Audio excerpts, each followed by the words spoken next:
വിശുദ്ധ പൗലോസ്ലീഹ കൊരിന്തോസുകാർക്ക് എഴുതിയ രണ്ടാം ലേഖനം അധ്യായം 1. അഭിവാദനം. ദൈവ തിരുമനസ്സാൽ യേശുക്രിസ്തുവിന്റെ അപ്പോസ്തലനായ പൗലോസും സഹോദരൻ തിമോത്തിയോസും കൊരിന്തോസിലുള്ള ദൈവത്തിന്റെ സഭയ്ക്കും അക്കായിയിലെങ്ങുമുള്ള വിശുദ്ധർക്കും എഴുതുന്നത്. നമ്മുടെ പിതാവായ ദൈവത്തിൽ നിന്നും കർത്താവായ യേശുക്രിസ്തുവിൽ നിന്നും നിങ്ങൾക്ക് കൃപയും സമാധാനവും. സഹനത്തിലൂടെ സമാശ്വാസം. നമ്മുടെ കർത്താവായ യേശുക്രിസ്തുവിന്റെ ദൈവവും പിതാവും കരുണയുടെ പിതാവും സകല സമാശ്വാസത്തിന്റെയും ദൈവവുമായവൻ വാഴ്ത്തപ്പെട്ടവനാകട്ടെ. ദൈവം ഞങ്ങൾക്ക് നൽകുന്ന സാന്ത്വനത്താൽ ഓരോ തരത്തിലുള്ള വ്യതകൾ അനുഭവിക്കുന്നവരെ ആശ്വസിപ്പിക്കാൻ ഞങ്ങൾ ശക്തരാകേണ്ടതിനും ഞങ്ങൾ ദൈവത്തിൽ നിന്ന് അനുഭവിക്കുന്ന അതേ ആശ്വാസം തന്നെ അവരും അനുഭവിക്കേണ്ടതിനും അവിടുന്ന് ഞങ്ങളെ എല്ലാ ക്ലേശങ്ങളിലും സമാശ്വസിപ്പിക്കുന്നു. ക്രിസ്തുവിന്റെ സഹനങ്ങളിൽ ഞങ്ങൾ സമൃദ്ധമായി പങ്കുചേരുന്നത് പോലെ ക്രിസ്തുവിലൂടെ സമാശ്വാസത്തിലും ഞങ്ങൾ സമൃദ്ധമായി പങ്കുചേരുന്നു. ഞങ്ങൾ ക്ലേശങ്ങൾ അനുഭവിക്കുന്നെങ്കിൽ അത് നിങ്ങളുടെ സമാശ്വാസത്തിനും രക്ഷയ്ക്കും വേണ്ടിയാണ്. ഞങ്ങൾക്ക് ആശ്വാസം ലഭിക്കുന്നെങ്കിൽ അത് നിങ്ങളുടെ ആശ്വാസത്തിന് വേണ്ടിയാണ്. ഞങ്ങൾ സഹിക്കുന്ന പീഡകൾ തന്നെ നിങ്ങളും ക്ഷമയോട് സഹിക്കുന്നതിന് നിങ്ങൾക്ക് ശക്തി ലഭിക്കുന്നതിന് വേണ്ടിയാണ്. ഞങ്ങൾക്ക് നിങ്ങളിൽ ഉറച്ച പ്രത്യാശയുണ്ട്.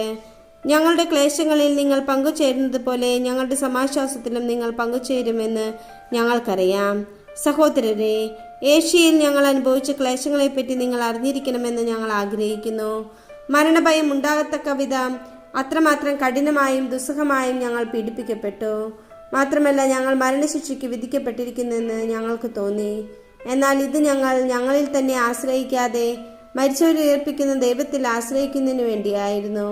അത്ര ഗൗരവമേറിയ ഒരു വിപത്തിൽ നിന്ന് ദൈവം ഞങ്ങളെ രക്ഷിച്ചു, തുടർന്നും രക്ഷിക്കുമെന്ന് ഞങ്ങൾ അവനിൽ പ്രത്യാശിക്കുകയും ചെയ്യുന്നു.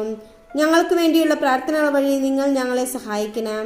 അങ്ങനെ അനേകരുടെ പ്രാർത്ഥനയുടെ ഫലമായി ഞങ്ങൾക്ക് ലഭിച്ച അനുഗ്രഹത്തിന് അനേകം ആളുകൾ ഞങ്ങളെ പ്രതി സ്തോത്രം അർപ്പിക്കാൻ ഇടയാകട്ടെ. സന്ദർശനം മാറ്റിവെക്കുന്നു. ഞങ്ങൾ ലോകത്തിൽ, പ്രത്യേകിച്ച് നിങ്ങളുടെ ഇടയിൽ വിശുദ്ധിയോടും പരമാർത്ഥതയോടും കൂടി വ്യാപരിച്ചു എന്ന മനസാക്ഷിയാണ് ഞങ്ങളുടെ അഭിമാനം. അത് ഭൗതിക ജ്ഞാനത്താലല്ല, ദൈവകൃപയാലാണ് സാധിച്ചത്.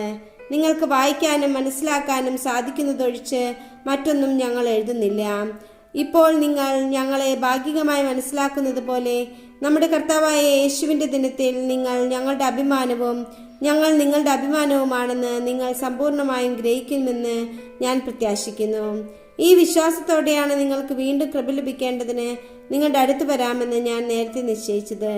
മെക്കദോനിയയിലേക്ക് പോകുന്ന വഴിക്ക് നിങ്ങളെ സന്ദർശിക്കണമെന്നും അവിടെ നിന്ന് നിങ്ങളുടെ അടുത്ത് തിരിച്ചെത്തണമെന്നും അവിടെ നിന്ന് നിങ്ങൾ എന്നെ യൂദയായിലേക്ക് യാത്ര അയക്കണമെന്നും ആയിരുന്നു എൻ്റെ ആഗ്രഹം. എൻ്റെ ഈ തീരുമാനത്തിൽ ഞാൻ ഉറപ്പില്ലാത്തവനായിരുന്നുവോ? ഒരേ സമയം അതെ എന്നും അല്ല എന്നും പറയാൻ മുതിരുന്ന ലൗകിക മനുഷ്യനെ പോലെയാണോ ഞാൻ പദ്ധതികൾ തയ്യാറാക്കുന്നത്? നിങ്ങളോടുള്ള ഞങ്ങളുടെ വാക്കുകൾ ഒരേ സമയം അതെ എന്നും അല്ല എന്നും ആയിരുന്നില്ല എന്നതിന് വിശ്വസ്തനായ ദൈവം സാക്ഷിയാണ്. എന്തുകൊണ്ടെന്നാൽ നിങ്ങളുടെ ഇടയിൽ ഞാനും സിൽവാനോസും തിമോത്തിയോസും പ്രസംഗിച്ച ദൈവപുത്രനായ യേശുക്രിസ്തു അതേയും അല്ലായും ആയിരുന്നില്ല, എല്ലായ്പ്പോഴും അതേ തന്നെയായിരുന്നു. ദൈവത്തിന്റെ സകല വാഗ്ദാനങ്ങളും ക്രിസ്തുവിൽ അതേ എന്ന് തന്നെ. അതുകൊണ്ട് തന്നെയാണ് ദൈവമഹത്വത്തിന് അവൻ വഴി ഞങ്ങൾ ആമേൻ പറയുന്നത്. ഞങ്ങളെ നിങ്ങളോടുകൂടെ ക്രിസ്തുവിൽ സ്ഥാപിച്ചിരിക്കുന്നതും അഭിഷേകം ചെയ്തിരിക്കുന്നതും ദൈവമാണ്. അവിടുന്ന് നമ്മിൽ തൻ്റെ മുദ്ര പതിക്കുകയും അച്ചാരമായിട്ട് തൻ്റെ ആത്മാവിനെ നമ്മുടെ ഹൃദയങ്ങളിലേക്ക് പകരുകയും ചെയ്തിരിക്കുന്നു. നിങ്ങളുടെ ഗുണത്തിനു വേണ്ടിയാണ് ഞാൻ കൊരിന്തോസിലേക്ക് വരാതിരുന്നത്. ഇതിന് എൻ്റെ ജീവനെ ചൊല്ലി ദൈവത്തെ ഞാൻ സാക്ഷിയാക്കുന്നു. നിങ്ങളുടെ വിശ്വാസത്തിന്മേൽ ഞങ്ങൾ ആധിപത്യം പുലർത്തുന്നില്ല. നിങ്ങൾ വിശ്വാസസ്ഥിരതയുള്ളവരായതുകൊണ്ട് നിങ്ങളുടെ സന്തോഷത്തിനു വേണ്ടി ഞങ്ങൾ നിങ്ങളോടൊത്ത് ജോലി ചെയ്യുന്നു.